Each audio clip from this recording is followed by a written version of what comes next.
Саламатсыздар, урматтуу депутаттар. Мен Акылбек мырзага 3 суроом бар.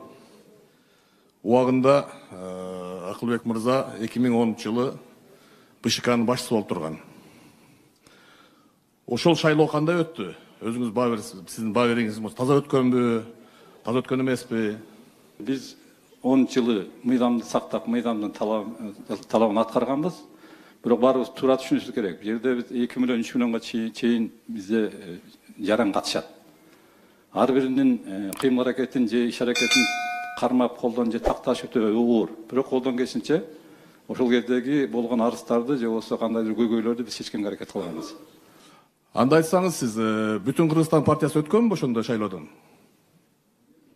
Бул бүтүн Кыргызстан боюнча баарыңыздар билесиздер, 2011 жылы мен эсимде ошондо кошумча бүтүн Кыргызстан партиясынан дагы 66 миң добуш жокко чыккан. Мурунку эсепке албаганда дагы ошо 6 миң добуштун эсебинен негизги тизме менен деле бүтүн Кыргызстан өтпөй калган. Дагы бир айтсаңыз анда, ошол шайлоодон кийин Россиядагы Урал Сибирь округундагы бүт шайлоочулардын добушу жокко чыгарылган. Туурабы? Мен ошондо айтып атпаймынбы? Жок, жокко чыгарылган. Анда ким жоопкерчилик тартты ошондо? Кимди ушу сиздер күнөөлүү деп таптыңыздар? Жалпы шайлоочулардыбы? 60 миң шайлоочуну. Же кандай? Биринчиден, ал жерден шайлоочуларды жоопко тартуу мүмкүн эмес болчу. Себеби алар өзүңүз айткандай шайлоочуларды эмес, ошону уюштургандарды.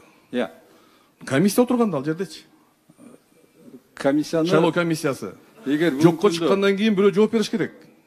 Эмне үчүн жокко чыкты? Маселелер тиешелүү органдарга жиберилген чара көрүү боюнча. Аны ал кезде биздин БШКнын укугу эмес болчу. Чара көрүү боюнча. Ал эми ошол жоопкерчиликти кандайдыр чечим алуу боюнча тиешелүү органдар жооп бериш керек. Мен жооп бере албайм ага. Так, урматтуу депутаттар, 2010 жылкы шайлоо боюнча көп талаш болгон. Бир түндө 300 миң шайлоочу саны көбөйгөн. Адахан Кимсанбаевдин айтуусу боюнча сиз аны бир күн мурун куттуктагансыз, партиянын өтүшү менен деп. Бир күндөн кийин пикириңиз өзгөрүп, жаңжалга алып келген ушул. Сибирь Урал округундагы бүт биздин мигранттардын добуштарынын бардыгы добуш жокко чыккан. Ким ошону комиссияда иштеген, же болбосо ошол мыйзам бузуу ким кылган, ага эч ким жооп берген эмес. Мен ойлойм, ошол маселеге Акылбек мырза жооп бериш керек болчу. Азыр биз кайра ушул кишини, ошондой мыйзам бузууга алып келген кишини кайра шайлайбыз деп атабыз, урматтуу депутаттар. Мен ойлойм, бул туура эмес. Мына кайра эле ошол 2010 жылы башчы болуп, кандай митингдер болгонун билесиз, алдыңызда. Талаптар коюлганын билесиз бардыгын. Бир канча жолу ушул маселеде сотко кайрылуу болгон.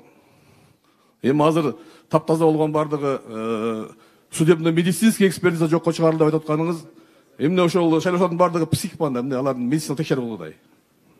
Мен ойлойм, бул туура эмес. Мен өзүм оюмду айттым. Добуш бергенде эске алсаңыздар.